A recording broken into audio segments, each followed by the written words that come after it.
Pretend you're my son's wife, and I will make you a millionaire at 12 a.m. As Tamalor heard these words, her heart began to thump against her ribcage like a trapped bird. The woman before her, Celine Tazaki, dripping in diamonds, elegance and desperation, had just offered her more money than she may never see in her entire life. But the price? Lie to the most dangerous man in the room. Across the glittering ballroom, Alex Fabrizio watched with eyes like a shark circling blood. This Italian mob boss didn't just kill his enemies, he skinned them alive and made examples of their corpses. And he was waiting for proof that Ryu Tazaki, the cold, devastatingly handsome heir to a Korean-American crime empire, had just married a nobody event coordinator. The clock on the wall read 10 p.m. Tamalor had 2 hours to convince a killer that she was a mafia wife, or she and Ryu would both be dead before the champagne stopped flowing. Before we dive into this chaos, I need to know something. Round Pushpin, where in the world are you right now? Drop your city or country in the comments. Alarm clock, what are you doing at this exact moment? Midnight scroll? Lunch break? Hiding from responsibilities? Tell me everything. Gemstone, and here's the real question. Would you take the $1 million? 2 hours. One lie. A mob boss who skins people alive. Be honest, are you walking into that ballroom or running for your life? If you're ready to see whether Tamalor survives the night or ends up as a cautionary tale, hit that subscribe button. Because this story has more twists than a pretzel, more danger than a loaded gun, and a romance that starts with a fake kiss and ends with, well, you'll have to stick around to find out. Drop your answers below, and let's see who's brave enough to become a mafia wife for $1 million. Tamalor was adjusting the ivory satin of her bridesmaid dress when Celine Tazaki found her. It wasn't supposed to be her dress. The original bridesmaid had food poisoning, and Tamalor, ever the problem solver, had squeezed into the backup gown to ensure the wedding party photos looked perfect. She was standing near the service entrance, trying to fix a torn hemline with safety pins, when a hand wrapped around her wrist like a vice. Perfect! Celine breathed, her eyes scanning Tamalor from head to toe with an intensity that made her skin prickle. You're already wearing white.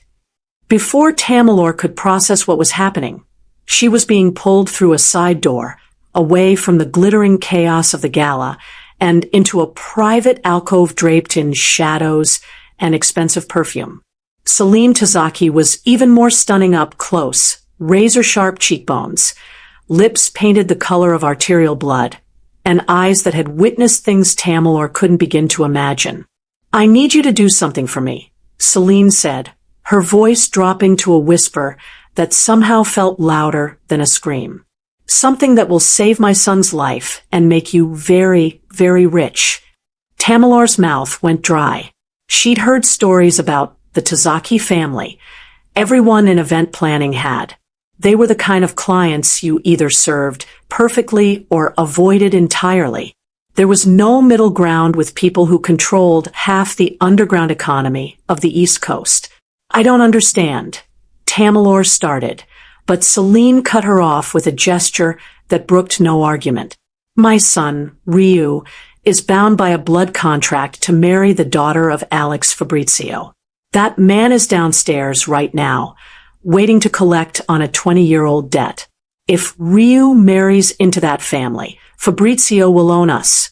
He'll bleed us dry from the inside, and when he's done, he'll kill us all. Celine's fingers tightened on Tamalor's wrist. But if Ryu is already married, if he married someone else tonight, somewhere quiet, somewhere private, then the contract is void. Tamalor's head spun. But he's not married. He is now, Celine interrupted, her smile sharp as broken glass. To you. You're already wearing white. You're beautiful, intelligent, and most importantly, you're here. In 1 hour, I will introduce you to Alex Fabrizio as my new daughter-in-law. You will tell him that you and Ryu eloped 2 hours ago in a private ceremony. You will smile, you will hold my son's hand, and you will make that monster believe that this marriage is real." The world tilted on its axis. Tamalor tried to pull away, but Celine held firm. "I can't. I'm not. This is insane." $1 million, Celine said, and the number hung in the air like a detonation. "Wired to your account at midnight. All you have to do is survive the next 2 hours and play the role of your life. The dress is already perfect. Destiny handed you to me tonight, and I don't believe in wasting gifts from the universe." Tamalor's mind raced through the implications. Her mother's medical bills, her brother's tuition, the suffocating weight of debt that had been crushing her family for years. $1 million. It was a fairy tale. It was a trap. It was both. The ballroom had transformed into a battlefield disguised as a celebration. Tamalor's arm was looped through Ryu's.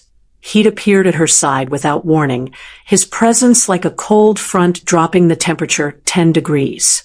He hadn't said a word to her yet, but his hand rested on the small of her back with a possessiveness that felt disturbingly real.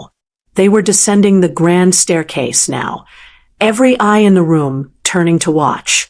Tamalor's legs threatened to buckle with each step, but Ryu's grip kept her upright, kept her moving forward into the jaws of the monster waiting below.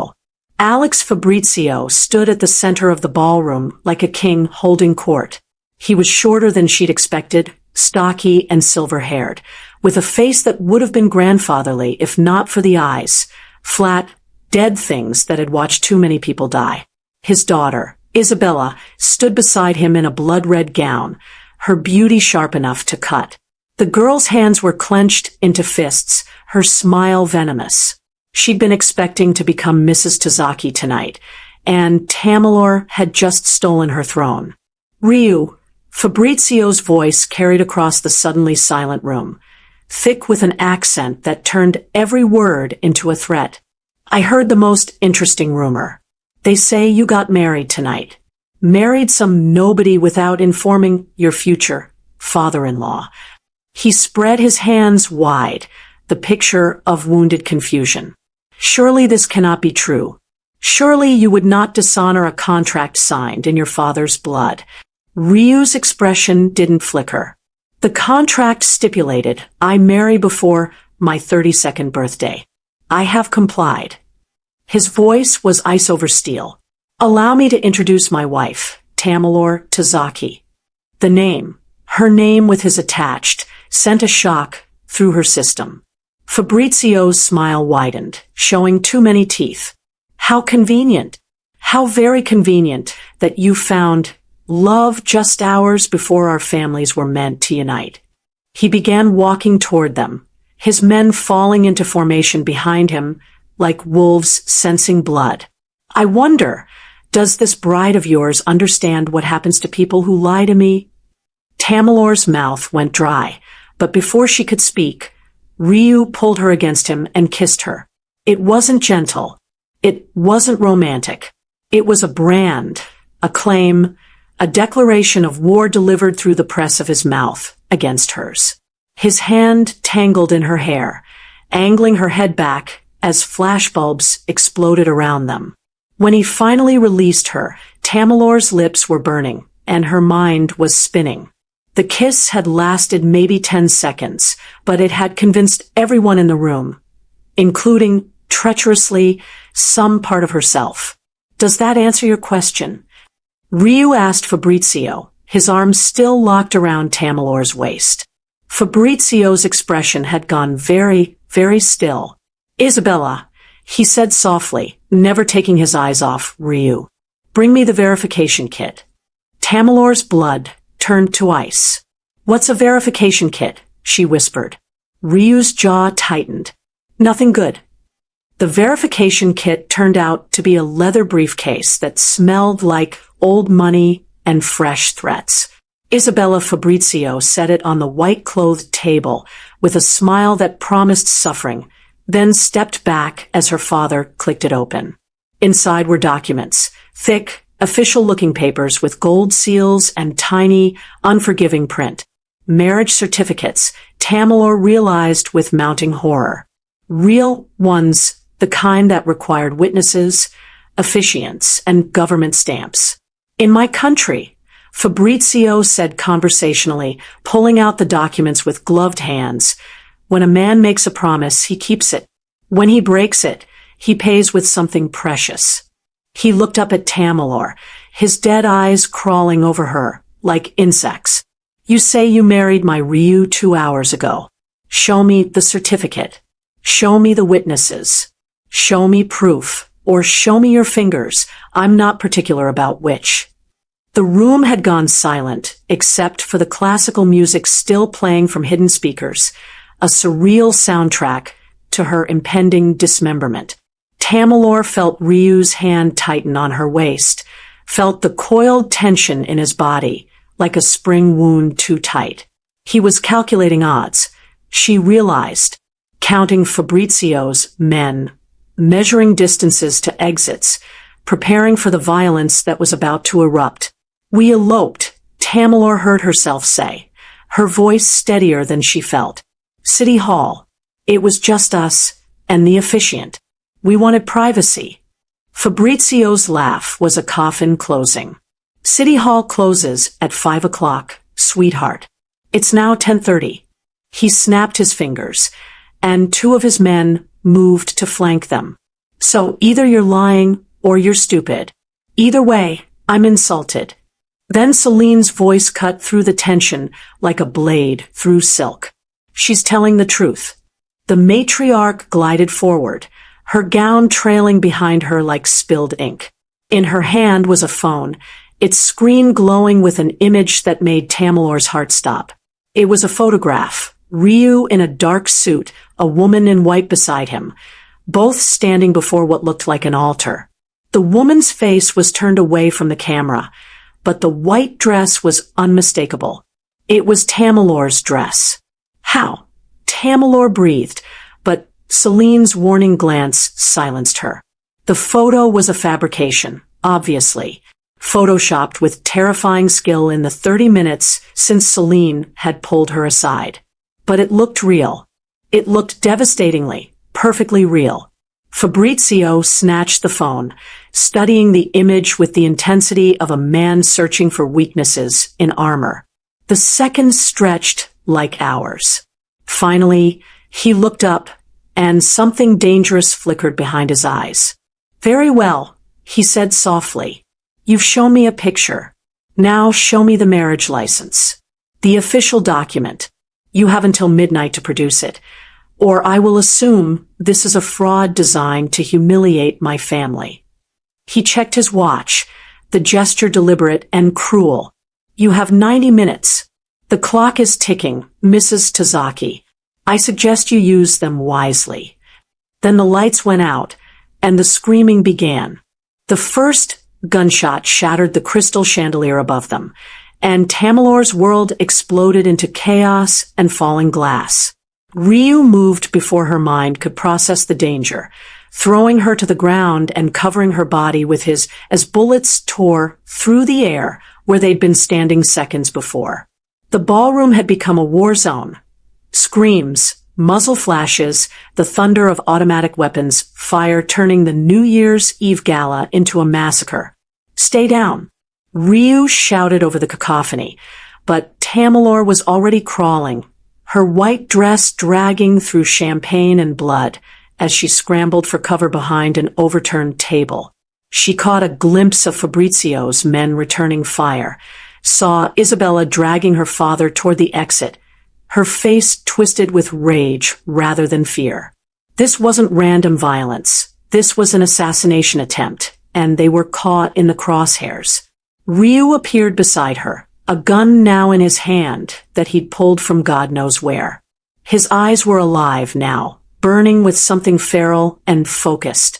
The service tunnels, he said, hauling her to her feet.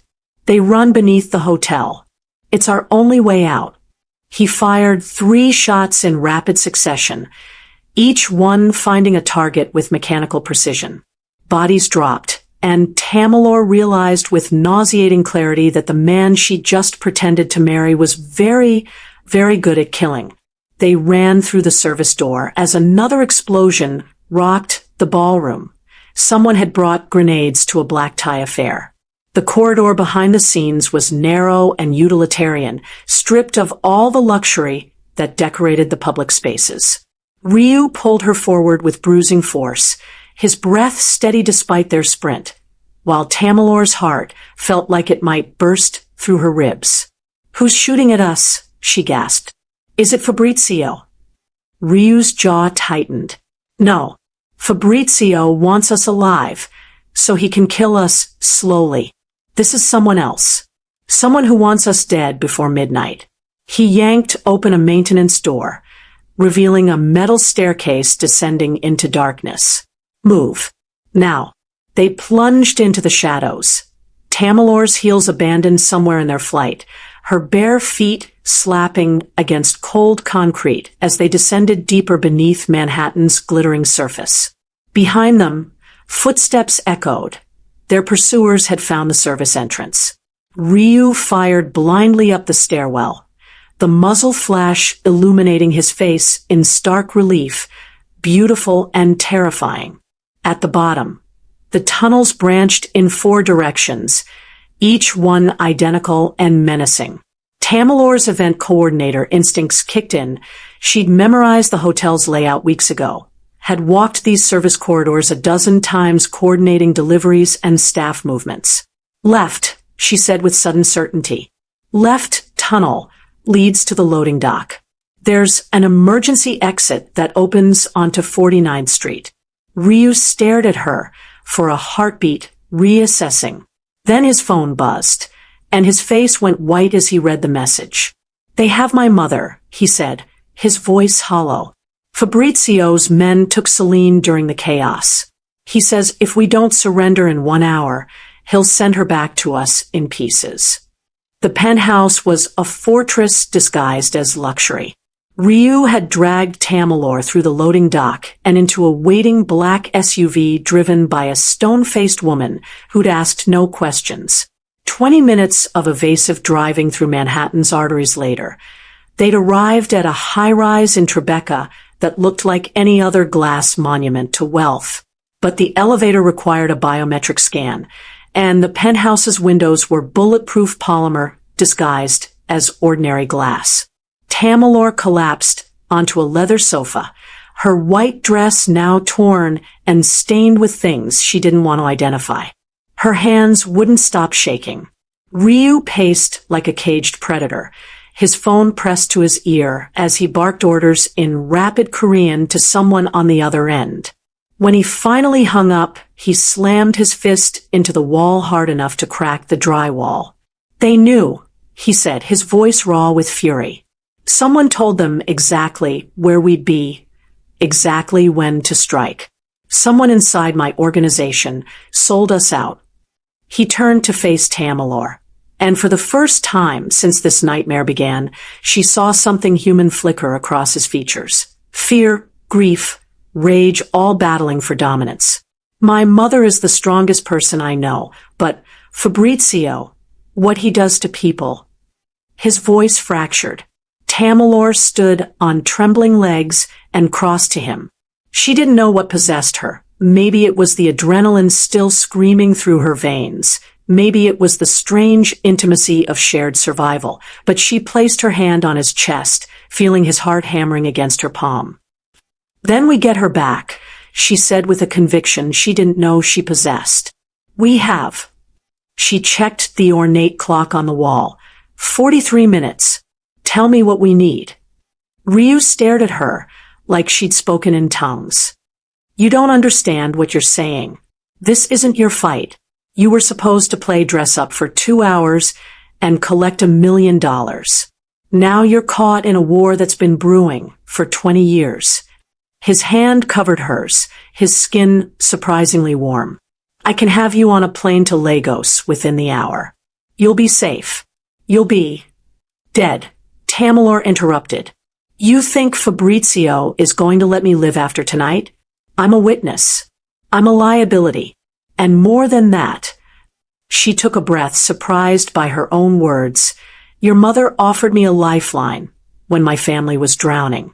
I don't abandon people who help me. Before Ryu could respond, his phone lit up with an incoming video call. His second in command, Kenji, appeared on screen, his face grim. We've located Celine. Fabrizio's holding her at the Port Newark shipping terminal, Warehouse 7. But Ryu, it's a trap. The entire facility is crawling with his men. They're not just holding her hostage. They're using her as bait to draw you out and end this once and for all. Ryu's expression went glacial. Then, that's where we're going. There's more, Kenji said, his voice dropping. Fabrizio just sent this. The screen filled with footage of Celine, bound to a chair in a concrete room. Alex Fabrizio stood behind her, a knife glinting in his hand. You have 30 minutes, Ryu. 30 minutes to bring me your fake bride and surrender yourself, or I start removing parts of your mother, starting with her eyes. Ryu was assembling weapons with the efficiency of a surgeon preparing for operation. Guns, ammunition, tactical gear spread across the dining table like instruments of death. Tamalor watched him, her mind racing through logistics the way she planned 1,000 events. Warehouse 7 at Port Newark. She pulled out her phone, fingers flying across the screen as she accessed the port's publicly available layout maps, delivery schedules, security camera positions. You're not coming, Ryu said without looking up from the Glock. He was loading. It wasn't a question. Tamalor didn't dignify it with a response. She was already studying the terminal's automated crane system, the lighting grid, the ventilation shafts. Her event coordinator brain was rewiring itself for warfare. Every venue had weak points. Every system had failure modes. The penthouse door opened with an electronic beep, and Kenji entered with 3 other men, all wearing the same grim expression of soldiers marching towards certain death. Kenji's eyes found Tamalor, and something cold flickered across his face before he masked it with professional concern. Mrs. Tazaki, he said, the title dripping with barely concealed contempt. You've had quite an evening. Ryu's head snapped up, his eyes narrowing. Where were you when the shooting started, Kenji? The question hung in the air like a blade. Kenji's smile didn't reach his eyes. Securing the perimeter, as ordered. Why? Because 20 gunmen don't just walk into a private gala without inside information, Ryu said softly, dangerously. Because Fabrizio knew exactly which entrance we'd use to escape. Because somehow, despite all our security protocols, they knew my mother would be vulnerable. He stood slowly, his hand drifting toward the gun on the table. And because you're the only person who had access to all of that information, the room went very, very still.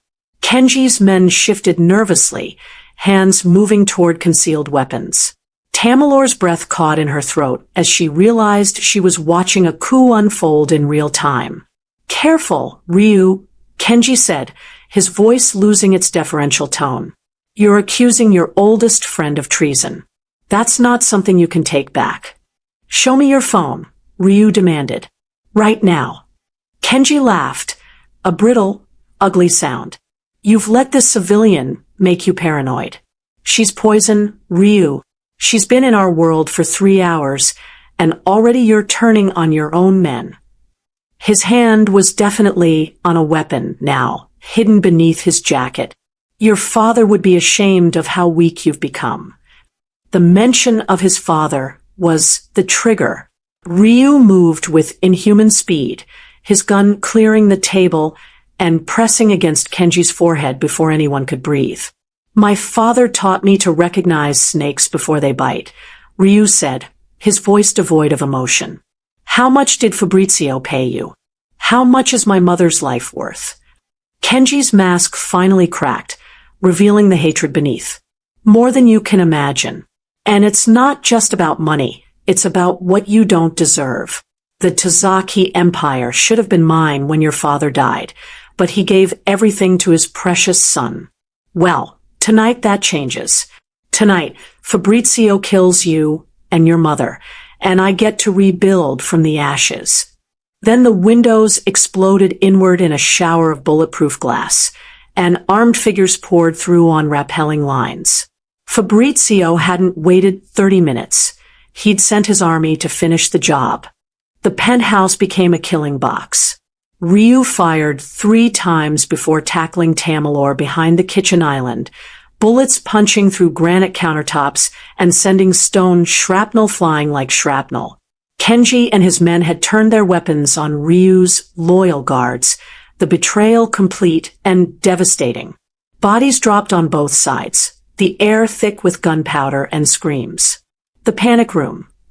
Ryu shouted, dragging Tamalor toward a section of wall that looked identical to every other. His palms slapped against a hidden scanner, and a door hissed open, a steel-reinforced chamber designed to withstand sieges. But before they could reach it, one of Fabrizio's men tackled Ryu from behind, a knife flashing toward his throat. Tamalor didn't think. She grabbed the nearest object, a heavy marble sculpture worth probably $50,000, and brought it down on the attacker's skull with a sickening crunch. The man collapsed, and Ryu stared at her with something like shock before yanking her through the panic room door. It sealed behind them with a pneumatic hiss, muffling the chaos outside to a dull thunder. The room was small, claustrophobic, lined with monitors showing security feeds from throughout the building. Ryu pulled up the footage, and Tamalor watched in horror as Fabrizio's forces systematically executed the survivors. Kenji stood among them, laughing, his betrayal complete. "How long can we stay here?" she asked, her voice barely a whisper. "The room has 48 hours of air and supplies," Ryu said, his fingers flying across a keyboard as he tried to contact his remaining allies. "But we don't have 48 hours. My mother has." He checked his watch, his face going white, 17 minutes before Fabrizio starts cutting. Then one of the monitors flickered, and a new image filled the screen. It was live footage from Warehouse 7. Celine Tazaki, bound and bleeding, her elegant gown torn and stained. But what made Tamalor's blood freeze was what surrounded her. Industrial equipment, shipping containers stacked like coffins, and at least 30 armed men. Alex Fabrizio himself stood beside Celine, and he was looking directly into the camera as if he could see them through the feed. "Hello, son." Fabrizio's voice crackled through the speakers. "I'm impressed you made it to your safe room. But let's discuss the situation honestly. I have your mother. I have Kenji feeding me your every move. And I have men surrounding your little fortress right now, preparing to cut through that fancy door of yours with plasma torches." He smiled, running his knife along Celine's cheek, drawing a thin line of blood. "So here's my offer. You have 10 minutes to walk out of that room with your pretend bride. Surrender to my men, and I'll let you watch your mother die quickly instead of over the course of several days. Refuse, and I'll start sending you pieces of her while you hide like a coward." The monitors suddenly showed new footage, the building's lobby. More of Fabrizio's forces were flooding in, dragging bound and hooded prisoners. Ryu leaned forward, his face draining of color, as one of the hoods was removed. It was his younger sister, Maya, a college student who wasn't supposed to be anywhere near this world. She was crying, terrified, blood running from a cut above her eye. "Surprise!" Fabrizio's voice dripped with venom. "I didn't just take your mother, Ryu. I took everyone you love. Your sister, your aunt, your cousin and his wife. Even the housekeeper, who raised you. They're all here in this building, scattered across different floors, each with a gun to their head. You have 9 minutes now. Come out, or I start executing them, one by one, starting with little Maya. And Ryu, I'll make sure you hear every scream." Tamalor watched Ryu's face cycle through emotions. Rage, despair, calculation, before settling into something cold and lethal. He was going to surrender. She could see it in the set of his jaw, the way his hand moved toward the panic room release. He was going to walk out there and let Fabrizio butcher him and everyone he loved because there was no other option. Wait, Tamalor said, her mind already racing through possibilities with the same intensity she'd used to coordinate 50-person weddings with impossible timelines. Show me the building schematics. All of them. Ryu turned to her, his eyes hollow. Tamalor, there's no way out. He has hostages on multiple floors, armed men throughout the building, and my mother at the port. Even if we somehow escaped this room, we'd be dead before we reached the elevator. Show me the schematics, she repeated, her voice hard as steel. Something had shifted inside her during that first gunfight. Something fundamental. She'd killed a man tonight, saved Ryu's life with her own hands. There was no going back to her old life, no pretending she was just an event coordinator who'd stumbled into the wrong party. If she was going to die tonight, she'd die fighting. Ryu hesitated, then pulled up the building plans on one of the monitors. Tamalor studied them with the intensity of a general planning an invasion. Here, she said, pointing to a service corridor that ran vertically through the building. The main HVAC system. It's designed for maintenance access, which means it connects every floor. Her finger traced another line. And this, the emergency generator room in the sub-basement. If we cut power to the building, Fabrizio's men will be operating in darkness. They'll have flashlights, night vision. Ryu countered, but there was a spark of something in his voice now. Hope, maybe, or at least curiosity. But they won't have elevators, Tamalor continued, her event coordinator brain now fully weaponized. They can't move hostages efficiently through stairwells in the dark. It buys us time. And more than that, she pulled up another schematic, this one showing the building's smart systems. This is a luxury high-rise. Everything is automated. Locks, climate control, even the damn window blinds. If we can access the central control system, we can create chaos. Lock them in rooms. Trigger fire alarms. Make them think there are more of us than there actually are. Ryu stared at her like he was seeing her for the first time. You're serious? It wasn't a question. Tamalor met his gaze, unflinching. I planned a 500-person wedding in a venue with no working kitchen and a bride who changed her mind 6 times. I can plan a hostage rescue. She checked the monitors again. 7 minutes left. But I need you to trust me, and I need you to tell me everything about Warehouse 7. Because we're not just saving the hostages here. We're going to save your mother too. Ryu's phone buzzed with an incoming message.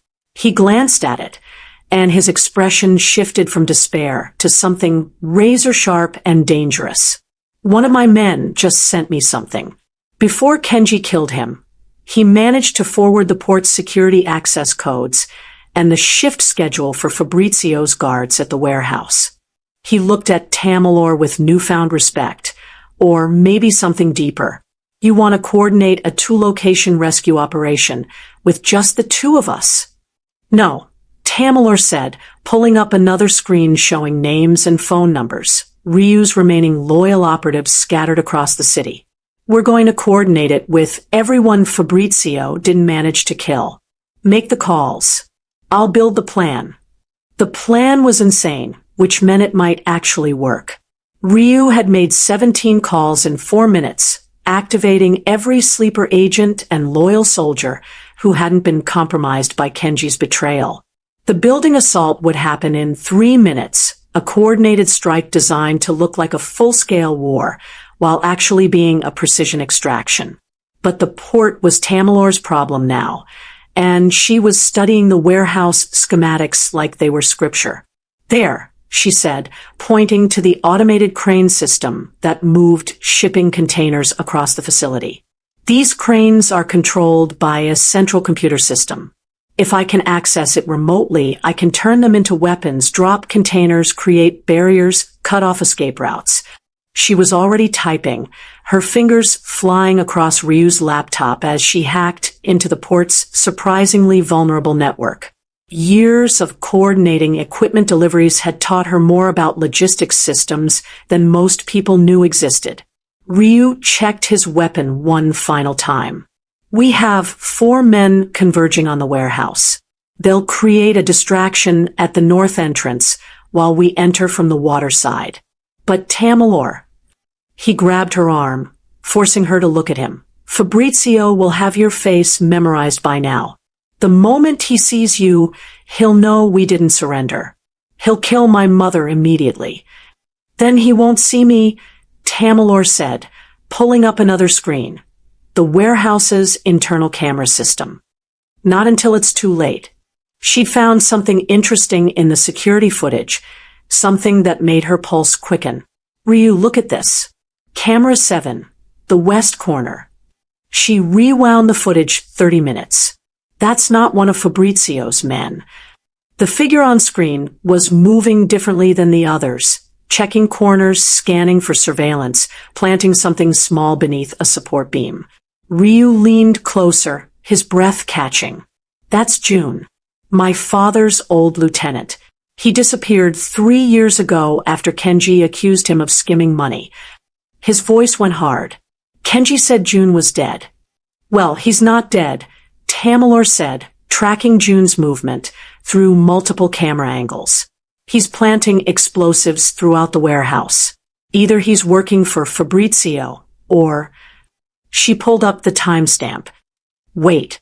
These charges aren't positioned to kill hostages. They're positioned to create an exit route through the east wall. The one section Fabrizio's men aren't covering.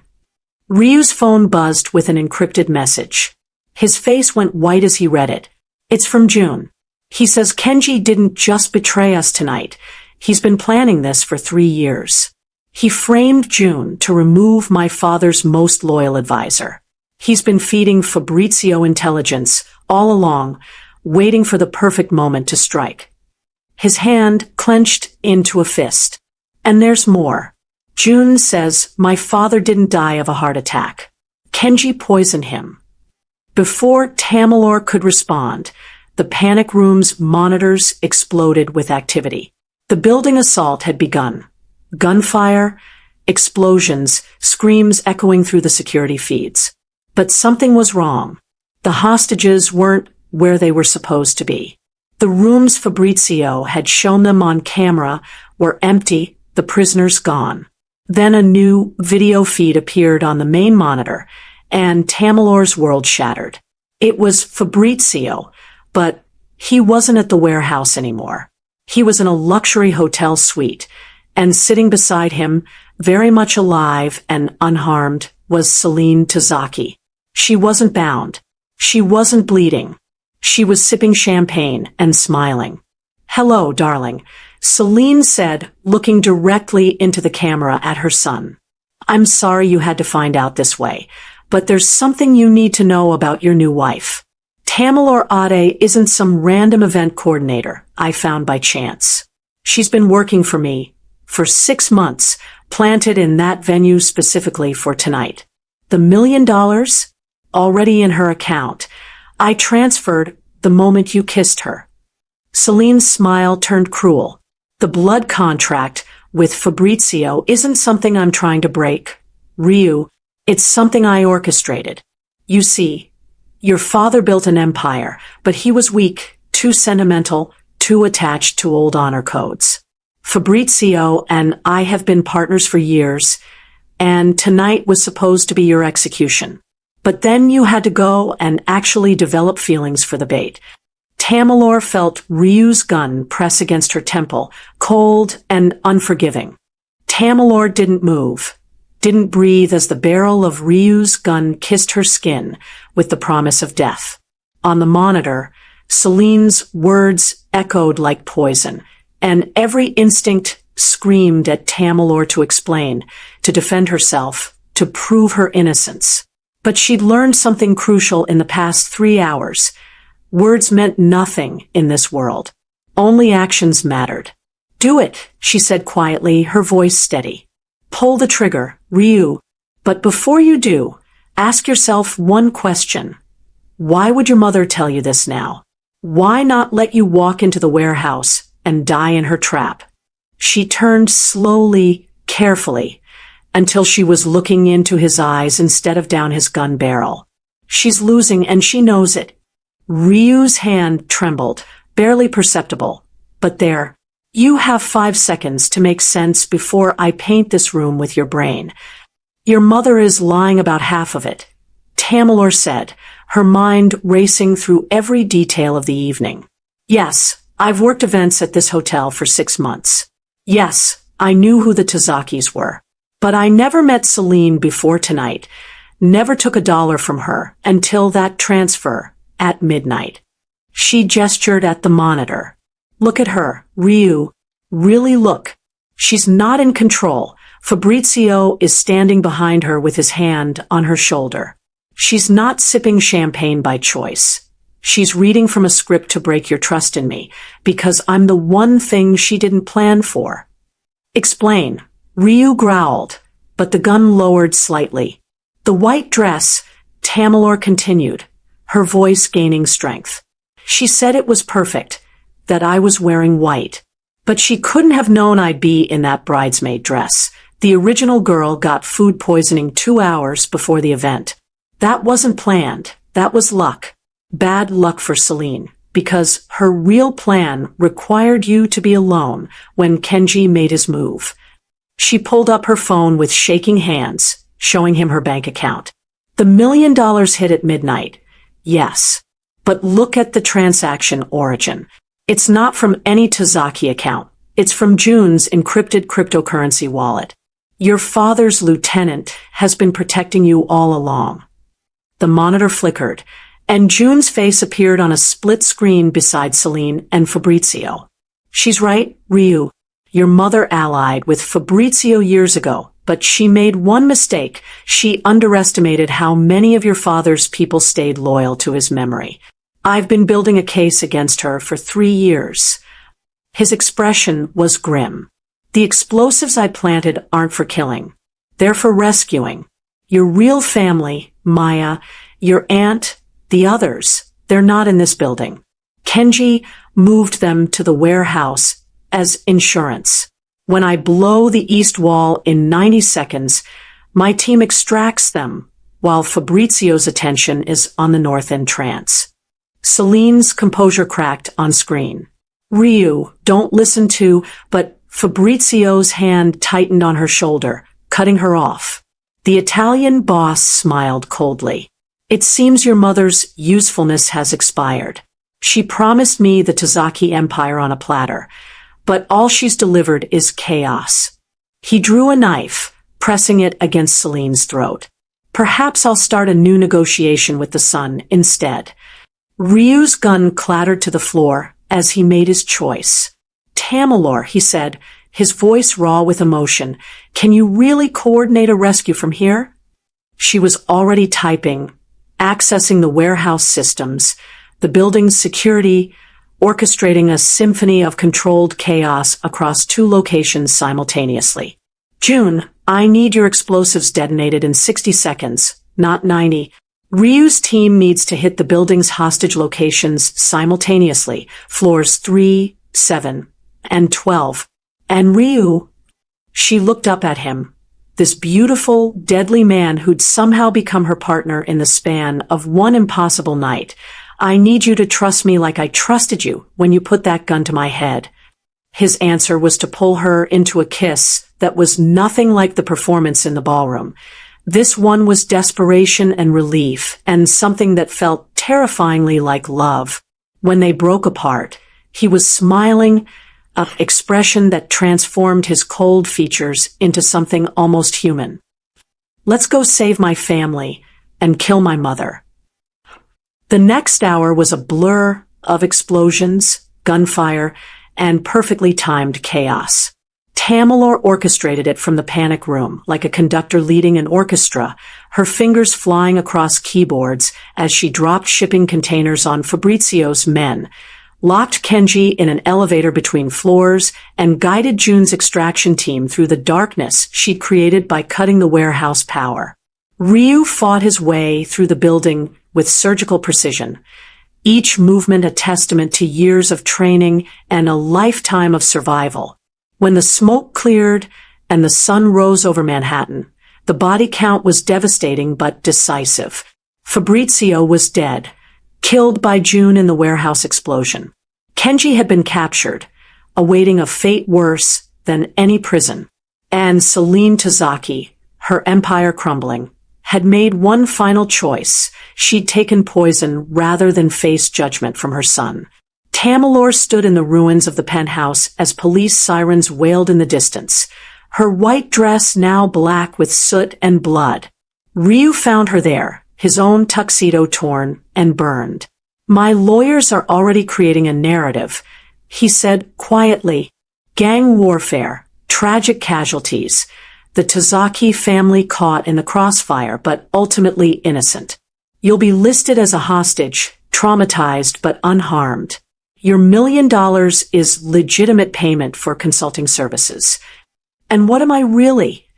Tamalor asked, exhausted beyond measure. "What happens now?" Ryu took her hand, his touch gentle despite the violence those hands had delivered. "June is retiring. The organization needs someone with logistical brilliance, someone who can see patterns and coordinate operations that others can't imagine." His smile was crooked, almost shy. "My father always said the most dangerous weapon wasn't a gun. It was a mind that could turn chaos into strategy. You proved that tonight. You're offering me a job," Tamalor said incredulously. "After your mother tried to frame me?" "I'm offering you a choice," Ryu corrected. "You can take your $1 million, disappear, live whatever life you want far from this world. Or—" he pulled her closer, his forehead resting against hers. "You can stay, help me rebuild something better than what my parents created. A partnership based on trust instead of blood oaths and betrayal." Tamalor thought of her family's debts, now paid. Her mother's medical bills, covered. Her brother's tuition, secured. She could walk away. She should walk away. Instead, she kissed him, fierce and claiming and real. "I want a seat at the table," she said when they broke apart. "Not as your wife, not as your employee, as your equal partner." Ryu's laugh was genuine, warm, alive. "Mrs. Tazaki, you've been my equal since the moment you killed a man to save my life." He pressed a small box into her hands. Inside was a ring, not the flashy diamond she might have expected, but a simple band engraved with Korean and Yoruba symbols intertwined. "My father had this made years ago. He said he'd know when he found someone worthy of wearing it, someone who could bridge worlds." "We barely know each other," Tamalor protested weakly. "This is insane." "We survived the impossible together," Ryu countered. "We coordinated a 2-location rescue, dismantled a coup, and stopped a war in under 12 hours. If that's not a foundation for a relationship, I don't know what is." His expression turned serious. "I'm not asking you to marry me tonight. I'm asking if you'll consider the possibility that what started as a lie might become something true." Tamalor slipped the ring onto her finger. It fit perfectly. "I'll consider it," she said, unable to suppress her smile. "But if we do this, I have conditions. No more lying. No more keeping me in the dark. And if I'm going to help run a criminal empire, we're going to make some changes. Less murder, more legitimate business. I'm not spending my life looking over my shoulder." "Agreed," Ryu said immediately. "June and I were already planning to transition most operations legitimate. My father wanted that too. He just didn't live long enough to see it through." He hesitated. "There's one more thing. Maya, my sister, she'll need protection, guidance. Someone who can teach her to navigate this world without becoming consumed by it. Someone like you. It was that request, more than anything, that sealed Tamalor's decision. This wasn't just about her and Ryu, it was about protecting the innocent, about building something better from the ashes of old hatreds. Okay, she said finally. I'm in. But Ryu, if you ever point a gun at me again, I'm taking over the entire organization and demoting you to driver. His laughter echoed through the ruined penthouse, and somewhere in the chaos of sirens and smoke, Tamalor Ade realized she'd found something she'd been searching for her entire life. Not just wealth or security, but purpose. And maybe, just maybe, love. 6 months later, the tabloids would run stories about the whirlwind romance between Ryu Tazaki, mysterious tech entrepreneur, and his brilliant Nigerian-American wife, who'd revolutionized his company's logistics operations. They'd honeymooned in Seoul and Lagos, bridging families and cultures. They'd announced major philanthropic initiatives, scholarship funds, and business investments in underserved communities. What the tabloids didn't know, what they could never know, was that in a private ceremony attended only by June and Maya, Ryu and Tamalor had exchanged real vows. Not the fake ones from that desperate New Year's Eve, but promises forged in fire and blood, and the strange alchemy of two people who'd found each other in the darkest moment of their lives. Mrs. Tazaki, Ryu had whispered as they danced at their real wedding, "You've made me believe in second chances." Mr.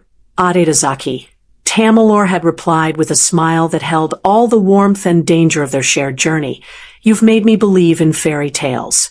The bloody, complicated, beautiful kind." And in the end, that was enough. If you made it this far, you're officially part of the Tazaki Empire now. Drop a comment below and tell me, where are you watching from? City, country. I want to see how far this story has traveled. What are you doing right now? Late night scroll? Coffee break? Procrastinating at work? I won't judge. Which moment hit you the hardest? The fake kiss? The betrayal? The shipping container chaos? Tamalor becoming a queen? Tell me your favorite twist. And if this story had you on the edge of your seat, smash that subscribe button, because we're just getting started.